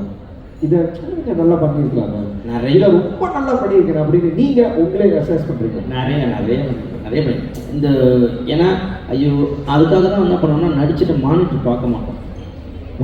மானிட்டர் மோஸ்ட்லி பார்க்கவே மாட்டீங்க? நான் மானிட்டர் பார்க்க நடிச்சுட்டு போய் இந்த மானிட்டர் முடிவு நல்லா பார்க்க. ஏன்னா அதை பார்த்தா எனக்கு இன்னும் பண்ணணும்னு தோணும். ஆனால் டைரக்டருக்கு தெரியும் இந்த மீட்ரு கரெக்டான மீட்ரு, இதுக்கு மேலேயும் போகக்கூடாது, இது கீழே வரக்கூடாதுன்னு தெரியும். நான் கேட்பேன் புகழ் அப்படின்னாரு, சார் உங்களுக்கு ஓகேவா? எனக்கு ஓகே, உங்களுக்கு ஓகே, நான் ஓகே சார். ஏன்னா நான் போய் பார்த்து நான் இல்லை இன்னும் ஒரு சின்ன ஒரு மீட்ரு மேலே ஏற்றவான்னா ஓகே. ஏன்னா ஆர்டிஸ்ட் கேட்டால் டைரக்ட் பண்ணுறாங்க. ஆனால் நம்ம மானிட்டர் பார்த்துட்டோம்னாக்கா நமக்கு தோணும் ஐயோ சி இதை இங்கே பண்ணியிருக்கலாமோ, இந்த கவுண்டரை இங்கே போட்டு இங்கே வந்துருக்கலாமோ அப்படின்லாம் இருக்கும். ஸோ அதனால் மானிட்டர் மோஸ்ட்லி நான் பார்க்க மாட்டேன். டைரக்டருக்கு பிடிச்சா ஓகே. சிறப்பு. சரி, செப்டம்பர் மாதம் 22ஆம் தேதி 2024 உங்கள் வாழ்க்கையில் மறக்க முடியாத ஒரு நாள். நான் பார்த்த காணொளிகளில் காலையில் 9 மணி அப்பாயின்மெண்ட்டுக்கு, முந்தா நாள் ராத்திரி 10 மணிக்கு மனைவி முன்னாடி நின்று இந்த சட்டை ஓகேயா, அந்த பேண்ட் ஓகேயா அப்படின்னு கேட்டு அவர் ரொம்ப சிறப்பா ஆயத்தமாயிருக்காரு. சூப்பர் ஸ்டார் ரஜினிகாந்தை பார்க்கணும் அப்படிங்கிற ஆசை புகழுக்கு நிறைவேறிருக்கு. அதுக்கு நீங்க கை தட்டணும். எனக்கு அந்த ஆசை தான் இருக்கு. அந்த ஆசை விரைவில் நிறைவேறும் அப்படின்னு பிரபஞ்சத்துக்கிட்ட நான் சொல்லிடுறேன். ஆனா உங்களுக்கு நிறைய இடத்துல நீங்க சொல்லியிருக்கீங்க, கனவுன்னா நான் ரஜினி சாரை பார்த்துடணும் அப்படின்னு சொல்லி காலையில 9 மணிக்கு அப்பாயின்மெண்ட்டுக்கு 7:30 மணிக்கெல்லாம் போய் உட்காந்துருக்காரு வெளியே. இல்லை நம்ம நேரம் பார்த்து தான் வண்டி பஞ்சர் ஆகும், இல்லை எங்கேயா போய் எவனா குறுக்கில் வருவாங்க, டீசல் கம்மியாக இருக்கும், பெட்ரோல் போடணும், இது எல்லாத்தையும் பார்த்துட்டு தான் காலையிலே கிளம்பி போயிட்டா தெருமுனையிலே படுத்துப்போம். அப்படியே மிஞ்சி போனாலும் வண்டி அங்கேயே நிறுத்தி நடந்து போயிடலாம் வீட்டு பார்க்கலாம். ஏன்னா வந்து அவரை பார்க்கறதுலாம் வந்து சினிமான்னு அதாவது நம்ம நார்மலாக இருக்கிறப்பயே அண்ணாமலை படத்திலே சாக்கல் வந்து போனோம்னாலாம் ஓகேவா. நம்ம எல்லாருக்குமே சூப்பர் ஸ்டாரை ஒரு கடையாச்சும் பார்க்கணுன்ற கனவு எல்லாருக்குமே இருக்கும் இல்லையா. எனக்கெல்லாம் வந்து எப்படி சொல்கிறது, என் வீட்டில் எல்லாருமே தலைவரோட ஃபேன்ஸ் தான். தலைவரை பார்க்கணும், டிவியில் பார்த்துருக்கேன். இல்லைனா சினிமாவுக்கு வந்துட்டோம், எத்தனையோ பேர்ட்டு கேட்டேன் தலைவரை பார்க்கறதுக்கு ஏதாவது ஒரு வாய்ப்பு ஓகே இப்போ பண்ணிடலாம். அதுதான் இப்போ தலைவர் நம்ம பார்த்தலாம் என்ன பண்ணி சினிமாவில் இருந்து பார்க்கணும். நான் சினிமாவுக்கு வந்து 7 வருஷம் ஆச்சு. 7 வருஷம் சினிமாவிலேருந்து நான் ஒரு 18 படம் பண்ணிட்டேன். இவ்வளோ படம் பண்ணி இன்னும் 90% ஏஆர் முருகதாஸ் அவர் தர்பார் படம் பண்ணியிருக்காரு. அவர் கூட நான் அவருக்குலாம் சார் நீங்கள் தலைவர்லாம் தலைவர் நம்ம படத்தை பார்க்கணுன்னு இருக்காரு. ஓகே தலைவர் இந்த மாதிரிலாம் எவ்வளோ கனவுகள் வந்து பார்க்கவே முடியும். திடீர்னு ஏன்னா அதுக்கு முன்னாடி ஒரு வருஷத்துக்கு முன்னாடி தலைவர் வந்து சரி கூப்பிடுங்க பார்த்துருவோம் அப்படின்னு சொன்னார். சரின்னு சொல்லி தம்பி எப்போ வேணால் உனக்கு ஃபோன் வரலாம், வெயிட் பண்ணுங்கண்ணா. கரெக்டாக தலைவர் உடம்பு மூலமாக அமெரிக்கா போயிட்டார். ஐயோ நடாத தலைவர் பார்க்கலாம். இப்போ ரீசெண்டாக அந்த வேட்டையை அடையாளத்துக்கு வந்துட்டு 9 மணிக்கு அவர் ஏர்போர்ட்டுக்கு போகணும். அப்போ எனக்கு முதல் நாள் நைட்டு சொல்கிறாங்க, தம்பி காலையில் மிஸ் பண்ணுறதுக்கு 9 மணிக்கு ஷார்ப்பாக வந்துருங்க, தலைவர் உங்களை பார்க்கணும்னு சொல்லியிருக்காருன்ட்டு அவங்க வீட்டில் அவரே உங்களை பார்க்கணும்னு சொல்லியிருக்காரு. ஆமாம் தலைவர் வந்து மீட் பண்ணாரு, நீங்கள் வந்து பார்க்குறீங்கன்னா ரொம்ப நாளாக நீங்கள் கேட்டுன்னு இருக்கீங்க. சரி 9 மணிக்கு ஷார்ப்பாக வந்துருக்குமே, ஏன்னா உங்கள்கிட்ட பேசிட்டு தலைவர் 9 மணிக்கு வீட்டில் வந்து கிளம்பணும். நானே ட்ரெஸ்ஸெல்லாம் எடுத்து வச்சு எதை போடலாம் இந்த ட்ரெஸ் எதை போடலாமான்னு பார்த்துட்டு அப்புறம் பார்ப்பேன் அந்த காணொலி பார்ப்பேன். கருப்பு சட்டை கருப்பு பேண்ட்டு. ஆமாம் அது விடுவிடுக்கிற கருப்பு. அது பிளாக் அண்ட் பிளாக் வேஸ்டெல்லாம் கட்டு போகலாம் பார்த்தேன். சரி சரி பிளாக் அண்ட் பிளாக்கில் போயிடும் சொல்லிட்டு அதை போட்டுட்டு போயிட்டு உட்காந்த உடனே தலைவர் சாப்பிட்டு இருக்காரு வந்துடுவாங்க. நான் கேட்கலாம் பண்ணது டக்குன்னு ஏதோ ஒரு நிழல் தெரியுது. நான் அப்படியே உள்ள உட்காந்து உட்காந்து டக்குன்னு இருப்பாங்க தலைவா அப்படின்னா ஹாய் புகழ் கிஃப்டா கொடு அப்படின்ட்டு பொக்கே வாங்கிட்டு தலைவா இந்த மாதிரி பாப்பாக்கு பிறந்த நாள் ஓகே செகண்ட் இயரா இல்லை ஃபஸ்ட் இயர் உங்கள்கிட்ட தான் ஃபஸ்ட் இயர். ஓ லவ் மேரேஜ் சூப்பர் சொல்கிறது. இப்போ லாஸ்ட்டாக கூட ஒரு இன்டர்வியூவில் ஏதோ பக்கெட் லிஸ்ட்டு சுடிச்சிட்டே நமக்கு அந்த ஃபீல்டு இருக்குல்ல. நான் மீண்டு வரதுக்கு ரொம்ப நேரம் ஆச்சு. நான் டக்குன்னு ஃபோனு இருக்கா அப்படின்னா இருக்கு தலைவர் கொடுங்க நாங்கள் பேசுகிற மாதிரி ஃபோட்டோ எடுக்கணும். எப்படி இருக்கும் ரொம்ப இயல்பாக நடந்துட்டார். ஐயோ அதனால தான் ஒரு சூப்பர் ஸ்டார் பிரபாகர் ஒரு ஆர்டிஸ்டாக வந்து இன்னொருத்தர் வந்து அது எப்படி சொல்கிறது, அவர் போட கொடுங்க 2 பேர் பேசுகிற மாதிரி எடுத்துட்டு பேசிகிட்டு இருக்காரு. அப்புறம் அந்த பேசிட்டு புகழ் 1 செகண்ட் இவர் வந்து பாபாஜி, இவர் வந்து அந்த பின்னாடி இருந்த எல்லா ஃபோட்டோ இன்ட்ரோ பண்ண இவர் எங்கள் அண்ணா, அவர் வந்து பாலச்சந்தர் சார் அப்படின்னு ஓகே ஃபோட்டோ எடுத்து தலைவராக பிடிச்சி என்னை எடுத்துக்கிறாரு. என் கை இப்படி இப்படியே தான் இருக்கும். ஏன்னா எனக்கு பயம் எங்கேயா ஹிப்பை தொட்டுருவோம் தப்பாக எடுத்துருவாங்களோ அப்படின்னு நான் இப்படியே தான் நின்னேன். தலைவர் பிடிச்சி இறுக்கி கட்டி பிடிச்சிட்டாரு. ஒய்ஃப் கூப்பிட்டு வரணும்னு சொல்லியிருந்தாங்க. குழந்தைக்கு இல்லை தலைவரை நீங்கள் 9 மணிக்கு கிளம்புனா நீங்கள் அவங்கள சீவி சிங்காரிச்சு வரதுக்குள்ள மணி ஆகிடுச்சுன்னா வேலை சிரிச்சுட்டாப்புல. அவங்களாம் கிளம்பி எத்தனை மணிக்கு நான் கூப்பிட்டுட்டு வந்து புள்ள திடீர்னு அழுவணும் நீங்கள் கிளம்புன்ட்டு நானே தான் தலைவர் டைம் ஆகிடுச்சு ஏர்போர்ட்டுக்கு ஓகே நான் கிளம்புறேன் அப்படி தலைவர் கிளம்புறேன். அது வந்து ஒரு மாதிரி மறக்க முடியாத ஒரு அனுபவம். ஆமாம் 3 நாள் குளிக்கவே இல்லை. இன்னொரு விஷயம் நான் பார்த்தேன், உங்களுடைய பெண் குழந்தைக்கு வந்து சாக்லேட் தலைவர் அந்த சாக்லேட் கொடுத்தாரு. அது இன்னும் ஃப்ரிட்ஜில் தான் இருக்காது, ஓப்பனே பண்ணல. ஓ ஆமாம் அது அப்படியே தான் இருக்குது. இன்னும் பற்றி முடிஞ்சு நான் 27 இந்த வீட்டிலே தான் இருக்கு தலைவர். அது சாக்லேட் சாப்பிட்டாலும் அந்த அட்டையை மட்டும் ஃப்ரேம் போட்டு வைக்கணும். ஏன்னா தலைவர் சாக்லேட் சாக்லேட் இருக்கிறாங்க, அந்த சாக்லேட்டுக்கே திட்டினார். பெரிய சாக்லேட் இல்லையா, என்னாச்சு இல்லை இல்லை இதாக இருக்குன்னு சொல்லிட்டு என்ன சார் இருக்குன்னு சொல்லி வீட்டில் சொன்னால், தலைவர் நீங்கள் ஆசை சாக்லேட் கொடுத்தாலே எனக்கு ஓகே தான், நீங்கள் கொடுங்கன்னு சொல்லிட்டு நான் வாங்கினேன். ஸோ அதனால் அதை அப்படியே ஃப்ரேம் போட்டு வச்சு. அதே நேரத்தில் உங்களுக்கு ஒரு புகைப்படமும் கொடுத்துருக்காரு. பாபாஜி புகைப்படம் என் ஆஃபீஸில் வச்சுட்டேன். அவரை காட்டி காட்டி எடுத்து கொடுத்தாரு. அதெல்லாம் பார்த்துட்டு அப்புறம் எடுத்துகிட்டு வாங்க சொல்லிட்டு உள்ளேருந்து ஒரு பாபாஜி ஃபோட்டோ எடுத்துலாம் போய் கொடுத்தாரு. மொத்தத்தில் மன திருப்தியோட நீங்கள் இருக்கீங்க. பயங்கரம். ஏன்னா என்னுடைய கனவு தலைவரை பார்க்கணுன்றது அதை நிறைவேற்றியாச்சு. அதுக்கப்புறம் வேறு என்ன இருக்கும், சூப்பர் ஸ்டார் பார்க்கணுன்றது தான் மிகப்பெரிய கனவு. நான் சினிமா வரணும்னாலே தெரியாது, விஜய் டிவியை பார்த்துட்டு விஜய் டிவியில் வரணும்னா தெரியாது, அதுவெல்லாம் வந்தாச்சு. தலைவரையும் பார்த்தாச்சு. இது வந்து ஒரு பயங்கர ஹாப்பியாக இருக்கேன். இப்போ மீதி ஃபுல்லாக என்னுடைய மகளுக்காக தான் என்னோட வாழ்க்கை. பிரமாதம். மகள் அப்படின்னு நீங்கள் சொல்லும்போது மகள் இப்போ 1 வயசு பூர்த்தி ஆகியிருக்கு. ஆமாம், செப்டம்பர் 27 ஃபர்ஸ்ட். சரி, தந்தை பயணம் உங்களுக்கு எப்படி இருக்கு? ஏன்னா நீங்கள் வந்து குக் வித் கோமாளியில் சத்தம் போட்டுட்டு இருக்கீங்க, ஷூட்டிங்லாம் போகிறீங்க, பிள்ளையும் பார்த்துக்கணும், அப்பா கடமையாக நீங்கள் வந்து முழு மனதோடு செய்யணும். அந்த அனுபவம் எப்படி இருக்கு? இல்லை, ஆக்சுவலாக வந்து இது வந்து நான் சொல்லியே ஆகணும். நிறைய இடத்துல சொன்னேன். நான் ஒரு ஜாலியாக இந்த பெண்களெல்லாம் நம்ம கலாச்சிக்கிட்டு ஜாலியாக இது பண்ணுவோம். ஆனால் நான் என் ஒய்ஃப் குழந்தை பிறந்தப்போ நான் உள்ளே தான் இருந்தேன், லேபர் வார்டு உள்ளே இருந்தேன். பாப்பா பிறந்தப்போ நான் உள்ளே இருந்தேன். ஆக்சுவலாக ஒய்ஃப் ரொம்ப கஷ்டப்படுவாங்க, அந்த டைம் நீங்கள் கூட இருந்தாங்க. உள்ளே இருந்து நானும் ரொம்ப கஷ்டப்பட்டேன், அழுதேன். சார் நீங்கள் வெளில பண்ண ஏன் சார் அப்படின்னு நான் தான் அழுதேன். ஒரு உயிர் போக போகுதுன்னு தெரிஞ்சும் இன்னொரு உயிரை பெற்றெடுக்கிறது பெண்கள் மட்டும்தான். அவங்க பெண்கள் நம்ம ஈஸியாக சொல்லிடுறோம், சும்மா அவங்களுக்கு என்ன வேலை, ஹவுஸ் ஒய்ஃப் தானே, வீட்டில் சாப்பாடு 3 வேளை சாப்பாடு செஞ்சு போட்டால் அவங்களுக்கு என்ன வேலைன்றோம். ஆனால் அவங்க படுற மாதிரி கஷ்டம் வந்து அந்த குழந்தை பிறக்கிறப்ப எல்லா ஹஸ்பண்டுமே குழந்தை பிறக்கிறப்ப உள்ளே நீங்கள் ஒரு தடவை பார்த்துட்டீங்கன்னு வச்சுங்களேன், எந்த பொண்ணுங்களையும் நீங்கள் சும்மா கூட திட்ட மாட்டீங்க. சீப்பு உட்கார கூட சொல்ல மாட்டோம், காலில் விழுந்துடும். அப்போ தான் தெரிஞ்சுதப்பா என்னடா இது, இவ்வளோ பெரிய வழியில் பார்க்குறப்ப நான்லாம் என்னத்தை செல்ஃபோனை தொலைச்சி இவ்வளோ தூரம் என்ன கஷ்டம், அந்த கஷ்டம் ஒரு கஷ்டமே கிடையாது. பெண்கள் படுற கஷ்டத்தை யாராலையும் பட முடியாது. நம்ம வந்து பெண்களை வந்து எப்பயுமே தெய்வமாக பார்க்கணும் அவங்கள. ஏன்னா நான் அப்போ தான் தெரிஞ்சுதுப்பா நம்ம அம்மா நம்மளை எவ்வளோ கஷ்டப்பட்டு வளர்த்துருப்பாங்க. என் ஒய்ஃபை பார்த்துட்டு தான் கஷ்டம், அந்த ஒரு வழி இருக்குது. இப்போ எதனாலும் ஒய்ஃப்கிட்ட சொல்லியிருக்கேம்மா, இங்கே போகிறேன் அங்கே வரேன் இங்கே வரேன் எல்லாத்துக்குமே சொல்லியிருக்கு ஒய்ஃப்கிட்ட. ஏன்னா அவங்கள மாரி வேறு எதுவும் கிடையாது, அவங்க தான் வாழ்க்கை. இந்த நேரத்தில் உலகத்தில் இருக்கும் பெண்களுக்கு ஒரு சபா, பெண்களுக்கு கை தட்டலாம். கமான், அமேசிங், அருமை அருமை. உங்கள் மனைவி பென்சிவியா, பிள்ளை வந்து ரித்தன்யா. ரித்தன்யா பற்றி நீங்கள் சொல்லுங்க. என்னுடைய உலகம், என் தெய்வம். ஆமாம், எதாக இருந்தாலும் இப்போ ஒரு வீடியோ போட்ட மாதிரிங்க, எதையுமே வந்து ஒய்ஃப்கிட்ட எங்கள் அம்மாட்ட யாருக்கும் கொடுக்க மாட்டாங்க, நேராக எடுத்துகிட்டு வந்து என்கிட்ட கொடுப்பாங்க. பார்த்தேன், அப்பா செலவு சொல்லி எதாக இருந்தாலும் அவங்க எதுக்கு இதில் என்ன இதுனா எது கீழே கண்ணாலும் எடுத்து வந்து அப்பாட்ட கொடுத்துருவாங்க. நான் வேறு பயந்துனே இருப்பேன், ஏதாச்சும் கீழே எதாவது கிடக்கு எதையாச்சும் மாரி சிகிச்சை எடுத்துன்னு வாங்க வைப்பாங்க.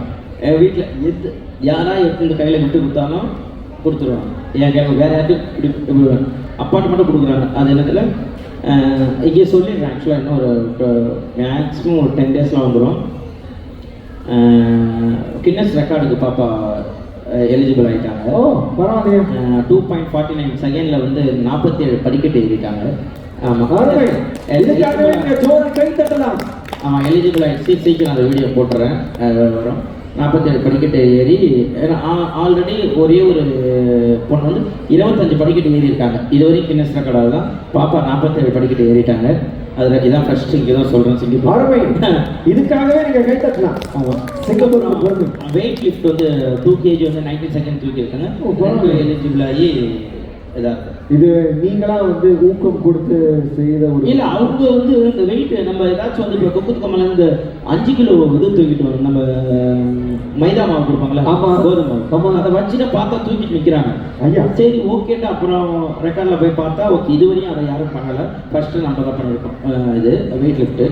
அதுக்கப்புறம் அந்த படிக்கட்டு ஏறுறது, அது அவங்க கீழே விட்ட பட்டப்பட்டோன்னு ஏறினாங்க. அப்புறம் ஒய்ஃப் பார்த்துட்டு இந்த மாதிரி 25 ஏறி இருக்காங்கங்க அப்படின்னு சொல்லிட்டு வீட்டில் அவங்கள ஃபுல் ட்ரைனிங் இது ஏறுறாங்க போகிறாங்க.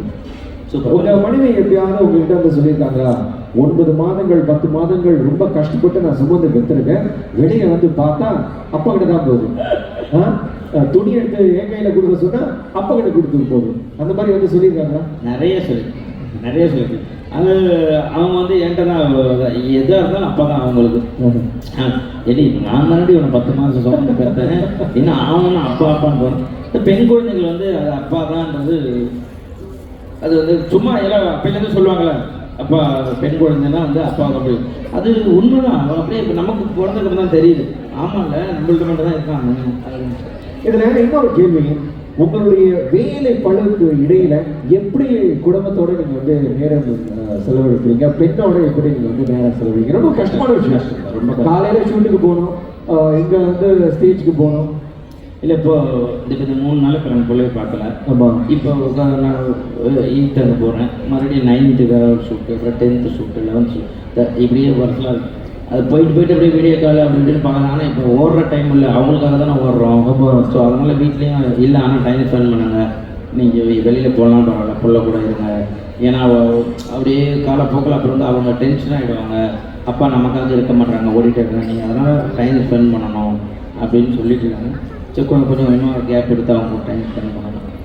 சரி, மனைவியுடைய அதாவது உங்களுடைய திருமண ஆண்டு நிறைவு சமீபத்தில் நீங்கள் வந்து கொண்டாடுங்க, ஆனால் அந்த நாள்லேயே உங்களுக்கு ஷூட் இருந்துச்சு. ஆமாம். அதுவே நீங்கள் வந்து ஒரு காணொலியாக எடுத்து போட்டீங்க, உங்களை கலாச்சிட்டாங்க. அதாவது கோயிலில் மனைவியோட இருக்க வேண்டிய ஆள் ஷூட்டிங் ஸ்பாட்டில் வேலை போட்டு நிற்கிறாரு அப்படின்னு ஒரு காணொலி நான் பார்த்தேன். அதை பற்றி நீங்கள் சொல்லுங்கள். இல்லை, அது ஆக்சுவலாக வந்து லாஸ்ட் டே ஷூட், அது விமல் சார், நான் எல்லாமே பெரிய artist, Singappalli sir, Swaminathan sir, Vaiyapuri ஐயா, சாம்ஸ், இது ஒரு மதுரமுத்து, இது வந்து பெரிய பட்டாளம். தேசிங்க ராஜா 2ன்னு ஒரு படம் இப்போ வரப்போகுது, லேடி கிட்ட பண்ணியிருக்கேன், சினிமாவில் லேடி கிட்ட ஃபஸ்ட்டு பண்ணியிருக்கேன், வேற மாதிரி. அதனால் சரி என்னால் சொல்ல முடியல. சார் 1ஆம் தேதி சார் அப்படின்னா, சார் 1 என் கல்யாண நாள் சார் அப்படின்னா, ஐயோ அப்படின்ட்டு டேட்டை மாற்றோம். சரி பரவாயில்ல வந்துடுங்க, இங்கேருந்து ஈவினிங் போகிறேன்னா, அப்புறம் ஈவினிங் தான் முடிஞ்சுது, 6 மணிக்கு முடிஞ்சு. அதுக்கப்புறம் தான் போகிறப்ப சரி என்ன வாங்குறது இல்லை, டைம் ஆகிடுச்சு. அப்புறம் மல்லிப்பூ வாங்கணும், மல்லிப்பூ வாங்கி போயிட்டு கோயிலுக்கு போகணும்னு சொல்லிட்டு போட்டுருவோம். அருமை. அப்புறம் ஒரு பானை மேட்டர் பார்த்தேன் ஒரு வீடியோவில், பிரியாணி பானை உங்கள் நண்பர்கள் பள்ளி போட்டு, அதை பற்றி கொஞ்சம் சொல்லுங்க. ஏதாவது பிரியாணி வந்து அது வந்து ஒரு 1.5 வருஷத்துக்கு முன்னாடி எத்தனை மணி நான் பண்ணி கொடுத்தேன் இல்லை, திருப்பி கொடுக்கல, பேச்சுலர் ரூம் இல்லை, கழுவாமல் அப்படியே தூக்கி மேலே போட்ட, டேய் கல்யாணம் பேச்சுலர் சர்ப்ரைஸ் கொடுக்கணும்டான்னு சொல்லி அதை வாங்கினது. அது ஒரு வருஷமாக அப்படியே கிடந்தது. என் பொண்டாட்டி அதுதான் ஹாப்பி ஆகிட்டேன், பரவாயில்ல பாத்திரம் வந்துருச்சு. ஏன்னா இந்த ஒய்ஃபுங்களுக்கெல்லாம் இந்த குக்கு கோமால் வந்து எடுத்துகிட்டு வரும், எவ்வளோ பொருள் எடுத்துருவாங்க, நம்ம ஜெயிச்சுட்டு அந்த அவார்டு எல்லாத்தையும் எடுத்து கொடுப்போம், அதெல்லாம் விட்டுருவாங்க. இந்த பிரிஸ்மா லெகின்ஸ் கூப்பன் வந்துச்சாங்க கேட்பான், அந்த கோதுமை அந்த டவுன் பஸ் மிக்சரு அவ்வளோ வாங்கி வந்து போடுவோம் நம்ம, அதெல்லாம் இருக்காது. அது அங்கேருந்து வர்றப்போ குக்குத்து கோமாலேருந்து வந்தப்போ, ஏன்னா டிவியில் பார்த்துருவாங்க என்னென்ன கொடுக்குறாங்கன்ட்டு. ஏன்னா இந்த செஃப் ஆஃப் த வீக் நீங்கள் தானே இந்த பிரிஸ்மா லெகின்ஸ் வந்துருவாங்க, இன்னும் வரலாமா வாங்கிடுறேன், அது வாங்குங்களேன் எவ்வளோ இருந்து அதெல்லாம் அவங்க எதாக இருந்தாலும் அவங்க வீட்டுக்கு அந்த இலவசமாக வரதில்ல, அதை எடுத்து வந்து கொடுத்தோம். அருமை. சரி, நம்ம புகழ் மிமிக்ரியில ரொம்ப சிறப்பாக நீங்கள் வந்து கலக்குவீங்க. ஏன் நானா? ஆமாம். ஒருத்தன் கை தட்டி நான் என்னைக்குடா மிமிக்ரி பண்ணிருக்கேன். இல்லை இல்லை இல்லை, அதாவது புகழ் மிமிக்ரி செய்து நீங்கள் பார்க்க போறீங்களா? ஜோரா கேட்குறீங்க. நம்ம சிங்கப்பூர் மக்களுக்காக உங்கள் மிமிக்ரி உங்கள் ஸ்டைலில். என் மிமிக்ரினா எனக்கு தெரிஞ்ச ஒரே மிமிக்ரி, என்னங்க எல்லாரும் எப்படி இருக்கீங்க? இந்த மாதிரி ஒரு லேடிஸ் வாய்ஸை வச்சு தான் நான் வந்து பண்ணிக்கிட்டு இருக்கேன். மிமிக்ரினா ஓகே, உங்களுக்கு ரொம்ப பிடிச்சமான சூப்பர் ஸ்டார் அவரை நீங்கள் மிமிக்ரி பண்ணுங்க. இல்லைங்க, சூப்பர் ஸ்டார்லாம் இப்போதான் அவரை பார்த்துட்டு வந்து நல்ல பேர் எடுத்துருக்கேன். அந்த வாய்ஸ் பாருங்க பாருங்க, எல்லாரும் வந்து டிக்டாக் லைவ் பண்ண போறாங்க, உங்க வீடு எடுக்க தயாராயிட்டாங்க. பாருங்க எத்தனை பேர் அவர் தான் ஏதாவது போது. அதாவது ஓகே, உங்களுக்கு பிடிச்ச ஒரு கலைஞர், எனக்கு பிடிச்ச கலைஞர்னா எம்.ஆர். ராதா சார். ஓகே மக்களே, தயாரா இருக்கீங்களா? எல்லாம் வீடியோ ரெடியா? Okay, good evening ladies and gentleman. எப்பாடே தமிழில் பேசி உங்கள்கிட்ட கை தட்டுவாங்களான்னு பார்த்தா எல்லாருமே அங்கேயும் பிரியாணி சாப்பிட்டு இருக்கீங்களா? நீங்கள் கொஞ்சம் வாடா சாப்பிட. இது தம்பி என்ன பார்த்து ராஜாவா? ராஜா கிட்ட பார்த்து தமிழ். ஆமா ராஜா ராஜா. தமிழ் தெரியாதோ? தமிழ் தெரியாது. அவசரப்பட்டு அவசர பேச ஐயா அவ்வளோதான் ஐயா. என் வாய்ஸே இப்போ தான் 1.5 மாதம் கழிச்சு வந்திருக்கு. யாரு? தளபதி. ஏங்க அவன் தலைவிதியில் உட்காந்து என் பாவத்தை போட்டுட்டு தளபதி. 2 பேர் நமக்காக. ஏங்க இதெல்லாம் வெளியில வந்ததுன்னா என்னை அதுக்கப்புறம் எந்த ஷோலையும் கூப்பிட மாட்டாங்க. இல்ல பரவாயில்ல. சரி, உங்களுக்கு பிடிச்சமான ஒரு நடிகர் யாராவது? இப்போதான் எம்ஆர் ராதா சொல்லுங்க. அதை ஒன்று பண்ணீங்க. இன்னொன்று போனஸ்னா ஒன்று ஃப்ரீ பண்ணி. அப்போ என்ன வயசு? ரஜினி. என் வயசு 1.5 மாதம் கழிச்சு பின்னாடி வந்திருக்கு. உங்களுக்கு பொண்ணதின வயசு பார்க்குறீங்களா? ஏயா பருத்துக்கிறா முத்தலஜிட்டா கொண்டியா கூட்டுமையா வேணாமையா? அருமை, ஜோராக கைத்தடுங்க. சரி, என் தொண்டையை காலி பண்ணி விட்டுருல. இல்ல அப்படி கிடையாது. புகழ் நகைச்சுவை என்பது எல்லாருக்கும் இயற்கையா வருது கிடையாது. ஆனா நீங்க ரொம்ப அழகா காமெடி பண்றீங்க. தொலைக்காட்சியில எல்லாம் வந்து விருது பெற்றிருக்கீங்க சிறந்த நகைச்சுவை கலைஞர். எப்படி பண்றீங்க நகைச்சுவை? நமக்காக 2 டிப்ஸ் கொடுத்தீங்கன்னா மக்கள். ஏன்னா அப்படிலாம் இல்லைங்க. நான் வந்து எனக்கு ஆக்சுவலாக எனக்கு உண்மையே சொன்னேன். எனக்கு ஸ்கிரிப்ட் பண்ணி இப்படி தான் பண்ணணும், அவங்க இப்படி சொன்னால் நம்ம இப்படி சொன்னோம்னா எனக்கு அதெல்லாம் தெரியாது. சரி, யாராச்சும் எதாவது பேசுனாங்கன்னா அந்த ஃப்ளோவில் எனக்கு அவங்களுக்கு நம்ம எப்படி பதில் சொல்லணும் அந்த ஒரு விஷயத்துக்காக நம்ம பண்ணது தான். நானாக ஒரு விஷயம் பண்ணுவேன். பெருசாக வந்து ஒரு இப்படி அந்த ஒரு கவுண்டர் அடிக்கணும் அப்படின்றது எனக்கு வராது. நான் அதெல்லாம் வந்து பாலா குரேஷி அவங்களாம் தான் ஏதாவது ஒரு விஷயம் பண்ணால் அதுக்கு கவுண்டர். நமக்கு அந்த கவுண்ட்ரு அந்த இதில் வந்து அந்த ஃப்ளோ கவுண்டர் இருக்கு இல்லையா, அந்த மாதிரி ஒரு ஃப்ளோவில் தான் போவோம். ஜாலியாக புகழாகவே ஜாலியாக இருப்பேன். புகழ் ஜாலியாக இருங்க. சரி, ஜாலியாக நீங்கள் இருந்துக்கிட்டு உங்களுக்கு 7 கேள்விகள் இருக்கு. சரியா? யார் கேட்க போகிறா? நான் கேட்க போகிறேன். டக்குன்னு நீங்கள் பதில் சொல்லணும். உங்களுக்கு ரோல் மாடல் முன்மாதிரி யார்? நான் தான். உங்களுக்கு அருமை. இந்த நடிகர் அல்லது நடிகை கூட நடிக்கணும் அப்படிங்கிற ஆசை இருந்தா யார் குறிப்பிட்டு சொல்லுங்க? நடிக்கணும்னு ஆசை யார் கூட்டாலும் நடிப்பேன். ஓ ஆமாம், அருமை. நான் உன் பேரை சொல்லுவேன், அதை மட்டும் கரெக்டாக வச்சு அதை தூக்கி போட்டு என் கெரியரை காலி பண்ணி. இல்லை அப்படிலாம் கிடையாது. இதை செஞ்சு ஆகணும் அப்படின்னு பக்கெட் லிஸ்ட்ல இருக்கிற ஏதாவது ஒரு விஷயம். ஒரே பக்கெட் லிஸ்ட்டு குலுக்கி இப்போ முடிச்சாச்சு. சூப்பர் ஸ்டாரை பார்த்தா 2வது ஐட்டம் நான் வேற பக்கெட் புதுசு வாங்கிட்டு சொல்றேன். சரி, புகழ் அடிக்கடி பயன்படுத்தும் வார்த்தை அல்லது சொல்? லாங்குவேஜ் சொன்னா கேமரா நல்லா இருக்குமா? இல்ல, அதாவது பிள்ளைகள் கேட்கக்கூடிய வார்த்தை. இல்ல அது வந்து அது சும்மா ஒரு பண்ணுக்கார சொன்ன. சாரி, நான் எப்பயுமே செல்லம்ன்ற ஒரு வார்த்தையை வந்து சொல்லுவேன். யார் மனதையும் புண்படுத்தக்கூடாதுன்னு கோபமாக பேசினாலே. ஆக்சுவலாக விவேக் சார் டெத்துக்கு போயிருந்தோம்.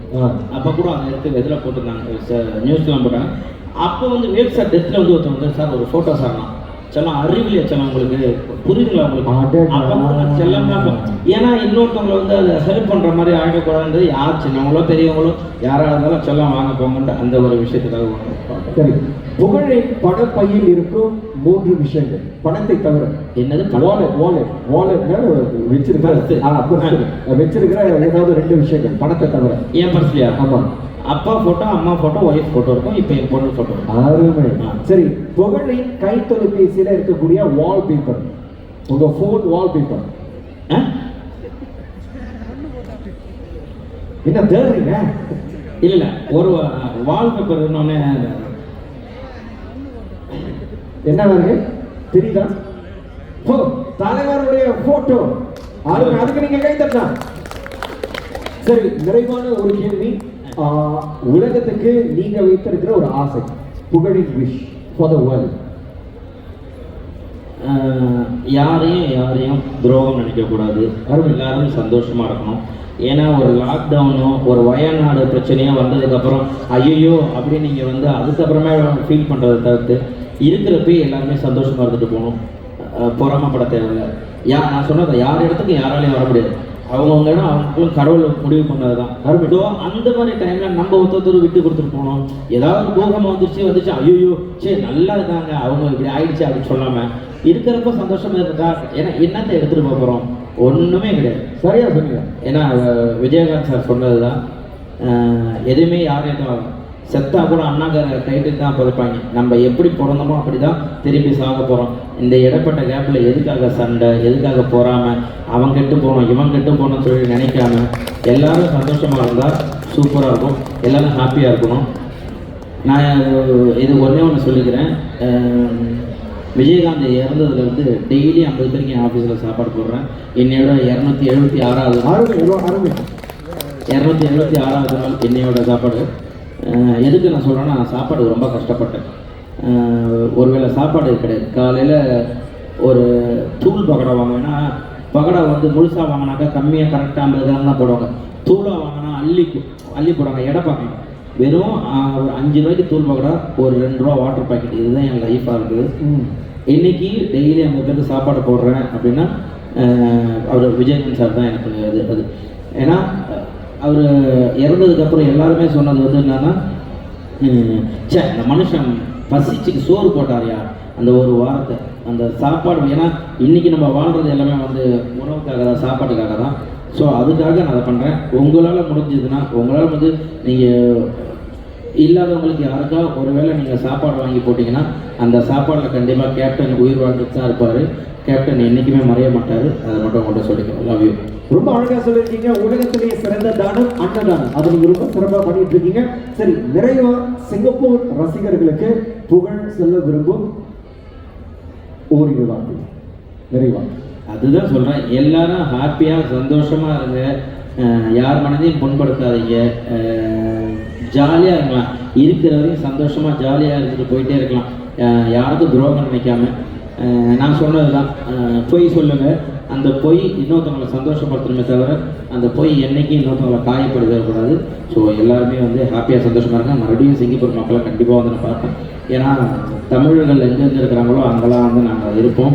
கடவுள் எங்களை படைச்சதே நீங்கள் எல்லாம் சந்தோஷமாக இருக்கணும். உங்களுக்கு சந்தோஷப்படுறது தான் இன்னும் அடுத்தடுத்த ஷோஸ் வந்து சேனலில் வருது. கண்டிப்பாக நீங்களாம் ஹாப்பியாக இருக்க மாதிரி இருக்கும். கலக்கு பகுதியாக வரப்போகுது. நீங்கள் அதுலேருந்து தான் நிறைய கலைஞர்கள் கலக்கு பகுதியிலேருந்து தான் சிவானன் ஆகட்டும், எல்லாருமே அங்கேருந்து தான் வந்தோம். ஸோ மறுபடியும் அந்த ஷோ வரப்போகுது. அவங்க எல்லாருமே அது ஒரு ஹாப்பியாக தான் இருக்கும். நீங்கள் வீட்டில் உட்காந்து ஜாலியாக பார்க்கலாம். ஆழ்மைகள். சரி, இப்போ என்ன நடக்க போகுது அப்படின்னு பார்த்தீங்கன்னா, 5 ரசிகர்களை நான் வந்து மேடைக்கு அழைக்க போகிறேன். அவங்க வந்து உங்களோட ஒரு செல்ஃபி எடுத்துக்கோங்க. ஓகே வா. ஓகே, முதலாவதாக யாரை நான் கூப்பிட போகிறோம் அப்படின்னு பார்த்தீங்கன்னா, வித்யா உண்ணி வா.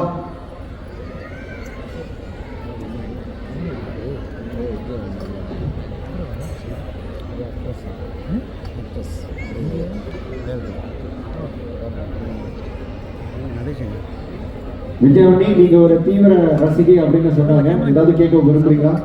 அது வணக்கம். நான் வந்து முகுத் கோமாளி பார்த்து தான் உங்களை பிடிக்க ஆரம்பிச்சிச்சு. ஸோ எனக்கு ஒரு இன்ட்ரெஸ்டிங் கேள்வி இருக்கு. உங்களோட பேர் இருக்கு, அது ஆக்சுவலாக உங்களோட ஸ்டேஜ் நேமா இல்லை உங்களோட பேரே வந்து புகழா? இல்லை, என் பேர் புகழேந்தி. புகழேந்தி. அது எல்லாமே புகழ் கூப்பிட்டு புகழேந்தி. எவ்வளோ அருமையான ஒரு ஸ்டேஜ் நேம்னே வச்சுக்கோங்களேன். புகழ் அப்படின்னு பார்த்தா அதுக்கு தானே நம்ம all artist are craving for fame, love, ஆடியன்ஸோட சப்போர்ட். அப்படி ஒரு பேர் வந்து ரொம்ப அருமையானதான். ஆனால் அதுக்கு நான் எவ்வளோ அசிங்கப்படுறேன்னு எனக்கு தான் தெரியும். நிறையா இருக்குது. விஜய் டிவி புகழ்வாங்க, கொடுக்கணும் படிக்கலையா விஜய் டிவி புகழ் ராமர்னுவாங்க. ஐயோ, அந்த மாதிரி அந்த புகழ் இருக்குல்ல, அந்த ஃபேம் இருக்குல்ல, அந்த ஃபேம்னு போட மாட்டாங்க. எல்லா இடத்துலையும் பேனர் வச்சுருவாங்க. விஜய் டிவி புகழ், மதுரை முத்து மீன், பட்டிமன்றம் போட்டுருவாங்க. அப்போது எனக்கு பேனர் வச்சுருவாங்க. ஒரு 10 பேனர் எனக்கு வச்சுருவாங்க. ஆனால் சேலத்தில் ஃபுல்லாக பேனர் வச்சுருக்கோம். புகழ் வரல எனக்கு ஃபோன் அடிப்பாங்க. என்ன நான் வரலையேங்க? இல்லைங்க, விஜய் டிவி புகழ், மதுரை முத்து. அதே போல் தான் அந்த தீபாவளி எக்ஸ்போக்கு ஒரு தடவை மலேசியாவுக்கு வந்தாங்க. விஜய் டிவி புகழ், அமீர், பாவனின்னு போட்டாங்க. நான் இங்கே ஒரு ஷோ வந்தேன்ல, எனக்கு போட்டேன். சார் எங்கள் ஷோ நீங்கள் ஒன்றும் பண்ண வேணாம் சார். என்ன சார் இது, என்ன நீங்கள் தான் சார் போட்டீங்க? இல்லை சார், அப்புறம் வந்து கேஎல்ல போட்டிருக்காங்க புகழ், அமீர், பாவனி. எவையா சேர்த்து நீங்கள் படித்து போட்டு விஜய் டிவி புகழ், அமீர், பாவனின்னு போட்டாங்க. அமீர், பாவனி, புகழ் 3 பேர் வர நினச்சிக்கிட்டு அங்கே சார் நீங்கள் இங்கேயும் பண்ணிட்டு அங்கேயும் பண்ணக்கூடாது சார் சொல்லி ஒரு ஷோவே கேன்சல் ஆகிடுச்சு. இப்போ சொல்லுங்கள், புகழ் அதிகமான பேர் எனக்கு ரொம்ப சரி, தேங்க்யூ. இல்லை, இது நடக்குது நிறைய இடத்துல. விஜய் டிவி புகழ் போட்டு ப்ராப்ளம். சரி புகைப்படம் எடுத்துக்கலாம். போட்டோ மைக் எடுத்துக்கலாம். தேங்க்யூ. அடுத்துனா உங்க பேரு வாங்க வாங்க வாங்க. தீவிர ரசிகர் நீங்க.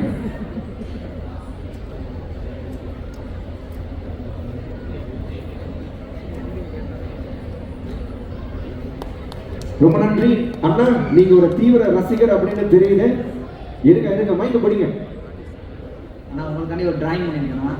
பாபாவுக்கு பர்த்டே நான் மிஸ் பண்ண முடியல.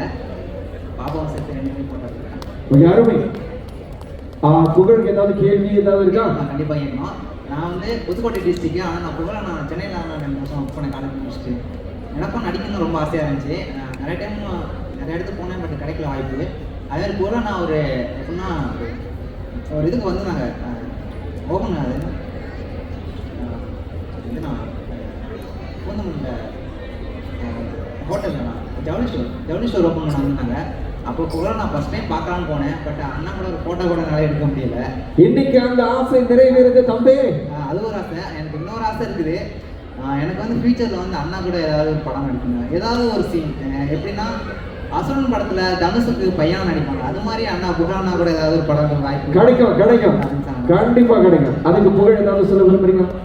இல்லை, கண்டிப்பாக முயற்சி பண்ணிக்கிட்டு இருக்கோம். உன்னுடைய முயற்சி கரெக்டாக இருக்கிறதுனால தான் ஃபோட்டோ எடுக்கணுன்றது இன்னைக்கு நிறைவேறிச்சு இல்லை? ஆமாம். அந்த பாதை கரெக்டாக இருந்ததுன்னா கண்டிப்பாக உனக்கு வாய்ப்பு கிடைக்கும். பிரமாதம், சூப்பர், பிரமாதம். மைக் கொடுங்க. அப்படியே அழகாக ஒரு ஃபோட்டோ எடுத்துங்க. முக்கியமாக அந்த ஓவியம் தெரியணும். ரசிகர் வந்திருக்காரு. அருமை. ரொம்ப நன்றி.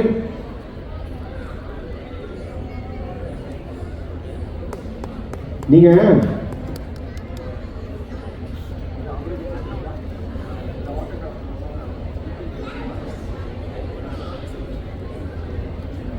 என்னை வந்து இங்கே வந்து நாளினியக்கான்னு சொல்லிட்டு ஒரு அக்கா தான் இன்வைட் பண்ணாங்க. நான் வந்து உட்லாண்ட்ஸ்லேருந்து வரேன். இன்னைக்கு ஆனால் அவங்களால இங்கே வர முடியல. அவங்களுக்கு ஒரு தேங்க்ஸ் சொல்லிக்கிறேன். ரொம்ப நன்றி. Thank you so much. ரொம்ப நன்றி. சரி, அடுத்து யார் வரீங்க? வாங்க. சீக்கிரம் வாங்க. எல்லாரும் ஃபோன் எடுத்துட்டு வாங்க. செல்ஃபி டக்குன்னு எடுத்துடலாம். சீக்கிரம் வா தம்பி, வாங்க. யாருக்கு வாய்ப்பு வேணுமா டக்குன்னு வந்துருக்கோம். ஒரு செல்ஃபி எடுத்துக்கலாம். ஆனா கொஞ்சம் வரிசையா வாங்க.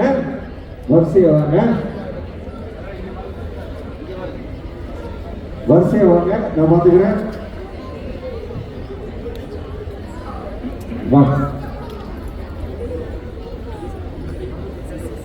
ஒன்னா வாங்க. தயவுசெய்து போன் கையில இருந்துச்சுன்னா செல்ஃபி டக்குன்னு எடுத்துடலாம். சுலபமா இருக்கும்.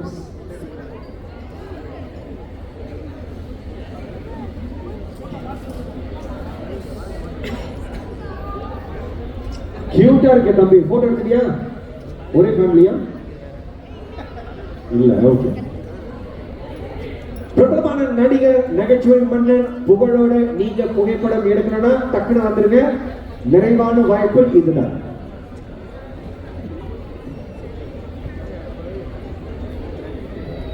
இந்த வாய்ப்பை வழங்கிய தி ஐடியாஸ் நிறுவனத்தாருக்கு எங்களது மனமார்ந்த நன்றி. நமஸ்தே Bharat, where tradition means innovation.